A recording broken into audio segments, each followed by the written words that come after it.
বগুড়ায় পুলিশের বিশেষ অভিযানে দেশীয় অস্ত্র এবং ট্রাক সহ আন্তজেলা ডাকাত চক্রের 2 সক্রিয় সদস্যকে গ্রেফতার করা হয়েছে।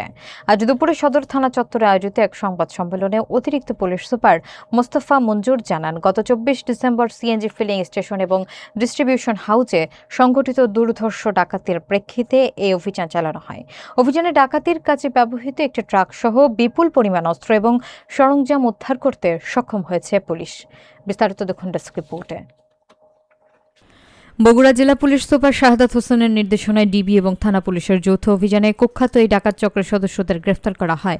পুলিশ জানায়, গত 24 ডিসেম্বর গভীর রাতে বারোপুর ফ্লাইওভার থেকে মাটিডালি বিমান মোড় এলাকায় একটি সিএনজি ফিলিং স্টেশন ও ডিস্ট্রিবিউশন হাউসে 15 থেকে 20 জনের একদল মুখোশধারী ডাকাত হামলা চালায়। তারা সেখানে কর্মরত নিরাপত্তারক্ষী এবং কর্মচারীদের মারধর করে বেঁধে রেখে নগদ টাকা এবং একটি লাইসেন্সকৃত শটগান ও গুলি লুট করে নিয়ে যায়। খবর পেয়ে পুলিশের টহল দল তাৎক্ষণিকভাবে ডাকাতদের বহনকারী ট্রাকটিকে ধাওয়া করলে অপরাধীরা পুলিশকে লক্ষ্য করে ইট পাটকেল নিক্ষেপ করে। এ সময় আত্মরক্ষার্থে পুলিশ 4 রাউন্ড গুলি ছুড়লে ডাকাতরা ট্রাক ফেলে অন্ধকারের সুযোগে জঙ্গলে পালিয়ে যায়। পরবর্তীতে ঘটনাস্থল থেকে ডাকাতির কাজে ব্যবহৃত জ্যাক গাড়ি, অক্সিজেন ও গ্যাস সিলিন্ডার, তালা কাটার যন্ত্রসহ 6টি লোহার পাইপ উদ্ধার করা হয়। এছাড়া পুলিশের অভিযানে উদ্ধারকৃত সরঞ্জামের মধ্যে রয়েছে 4টি হাঁসুয়া, একটি চাকু এবং লুট হওয়া শটগানের 4 রাউন্ড গুলি।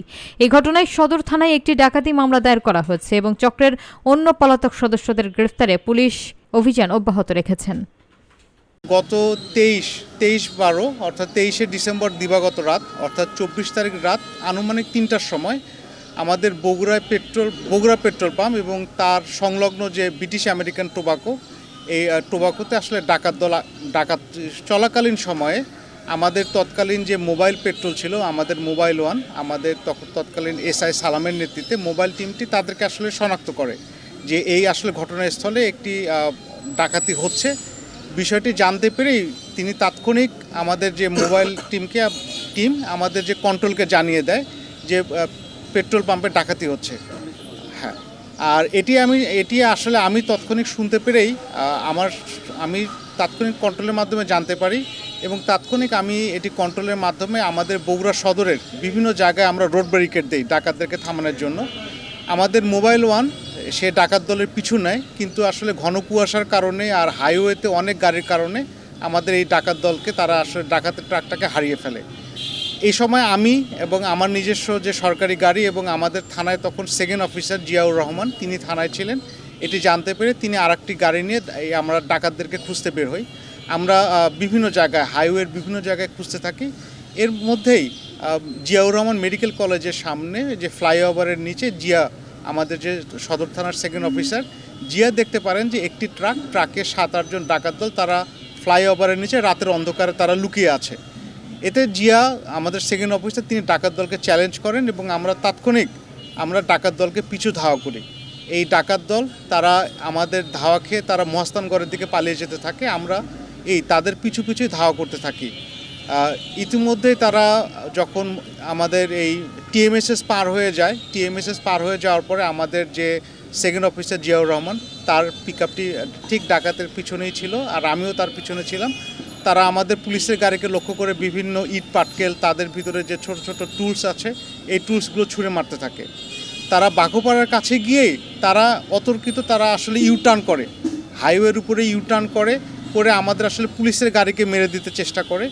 তখন আমরা এই ডাকাতদেরকে গাড়ি থামানোর জন্য আমাদের তৎকালীন সাব ইন্সপেক্টর জিয়াউর রহমান সহ আমাদের যে সঙ্গীয় টিম ছিল তারা আসলে ডাকাত দলকে আমাদের শটগানের রাবার বুলেট আমরা ফায়ার করি। আমাদের এই ফায়ারের কারণে ডাকাত দল ট্রাক ছেড়ে পালিয়ে যায় এবং তাদের যে আপনারা দেখেছেন ইতিমধ্যে যে তাদের যে হাউস ব্রেকিং টুলসগুলো ছিল, এই হাউস ব্রেকিং টুলস এবং আমাদের যে পিছনে এই যে ডাকাতির ট্রাকটা তারা রেখেই আমাদের হাইওয়ের পাশে আসলে ঘন জঙ্গল ছিল আর জঙ্গলের পাশে করতোয়া নদী, তারা এই জঙ্গলে নেমে নদী পার হয়ে চলে যায়। আমরা তাৎক্ষণিক আসলে খুঁজতে থাকি, কিন্তু সেই সময় আমরা তাদেরকে আসলে খুঁজে পাই না। পরবর্তীতে আমাদের যে ডিবি টিম আমাদেরকে সহযোগিতার জন্য চলে আসে। আপনারা জানেন আমাদের বগুড়া জেলার ডিবি টিম অত্যন্ত শক্তিশালী।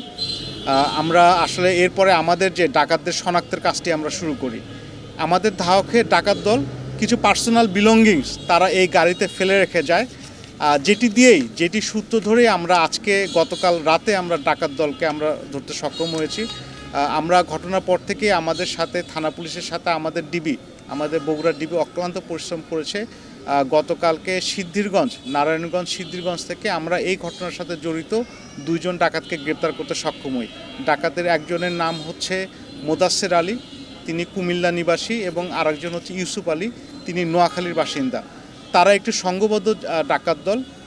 আমরা তাদেরকে প্রাথমিকভাবে জিজ্ঞাসাবাদ করেছি, তারা ডাকাতির ঘটনা সম্পূর্ণ স্বীকার করেছে এবং তারা আন্তজেলা ডাকাত দলের সদস্য এবং তারা ম্যাক্সিমাম হচ্ছে কুমিল্লা রিজিয়নের ডাকাত দল। তারা আমাদের এই বগুড়াতে ডাকাতি করতে এসে আমাদের হাতে তারা ধরা পড়েছে। তারা আসলে সংঘবদ্ধ ডাকাত দল এবং তারা বেসিক্যালি তাদের বাসা কুমিল্লা বেল্টের, কিন্তু তারা বাংলাদেশের বিভিন্ন স্থানে তারা ডাকাতি করে বেড়ায়। আপনারা জানেন আমাদের বগুড়ার সাথে আসলে হাইওয়ের কানেক্টিভিটি অনেক ভালো, এই জন্য তারা এই কানেক্টিভিটির সুযোগে তারা আমাদের এইখানে এসেছে এবং তারা পূর্বেও তারা বিভিন্ন অঞ্চলে সিরাজগঞ্জ, তারপরে চট্টগ্রাম, কুমিল্লা, মানিকগঞ্জ, মুন্সিগঞ্জে তারা ডাকাতি করেছে এবং তাদের বিরুদ্ধে একাধিক মামলা রয়েছে। মানে এক্সাক্ট সংখ্যাটা এখনো বের করতে পারেন? এক্সাক্ট সংখ্যাটা আমাদের আছে, আমরা আপনাদের দিয়ে দিব। তাদের একাধিক মামলা রয়েছে এবং এখন পর্যন্ত আমরা 4টি মামলা পেয়েছি। আমাদের অন্যান্য আসামিদের যখন গ্রেপ্তার করব তাদেরও পিসিপিআর আমরা পেয়ে যাব। আমরা প্রাথমিকভাবে আমরা সন্দেহ করছি এখানে 10 থেকে 12 জনের মতো থাকবে, তবে তারা 8 জনের কথা স্বীকার করেছেন এই ঘটনার সাথে জড়িত। বাকিটা আমাদের তদন্তে বের হয়ে আসবে। এখন পর্যন্ত আমরা বগুড়ার কাউকে আমরা এখনও পর্যন্ত পাইনি, তবে আমাদের তদন্ত অব্যাহত আছে। ইনশাআল্লাহ এই সব ঘটনার সাথে যারা জড়িত তাদের সকলকে আমরা আইনের আওতায় আনব। তারা কিন্তু এই যে বগুড়ায় যে এসেছে, আমরা তাদেরকে ফুটেজ পেয়েছি, তারা 22 তারিখ অর্থাৎ গত 22শে ডিসেম্বর তারা যমুনা সেতু পার হয়ে তারা এই রিজিয়নে প্রবেশ করেছে এবং তাদের যে মূল যে কাজটি, তারা প্রথমেই কিন্তু আমরা এই ফুটেজটাও দেখেছি, ফুটেজে যখন ট্রাকটি আসে যমুনা সেতু পার হয় তখন কিন্তু এই ট্রাকটি সম্পূর্ণ ফাঁকা ছিল, শুধু ট্রাকে ত্রিপল ছিল কিন্তু কোনো হাউস ব্রেকিং টুলস ছিল না এবং শুধুমাত্র আমরা ড্রাইভারকে আমরা ওইখানে দেখি। তো তারা বিভিন্ন জায়গায় তারা প্রথমে ট্রাকটি পাঠিয়েছে, তারপরে তারা বিভিন্ন সময় বাসে করে তারা এসেছে, তারা এসে বিভিন্ন স্থানে তারা রেকি করে কোন জায়গাটি হাইওয়ের পাশে কোন জায়গাটির নিরাপত্তা দুর্বল তারা নিজেরা রেকি করে, কয়েকদিন ধরে রেকি করে তারপরে তারা ডাকাতি করে। আমরা এটিও তারা আমাদেরকে জানিয়েছে। আমরা ডাকাতদের সাথে সব জিজ্ঞেস করেছি, তারা স্বীকার করেছে যে আমরা তাদেরকে প্রাথমিক জিজ্ঞাসাবাদে আমাদের কাছে সব কিছু স্বীকার করেছে। আমরা বিজ্ঞ আদালতে তাদের স্বীকারোক্তি জবানবন্দি গ্রহণ করার চেষ্টা করব। আমরা আশাবাদী তারা বিজ্ঞ আদালতে স্বীকারোক্তিমূলক জবানবন্দি প্রদান করবেন। ধন্যবাদ।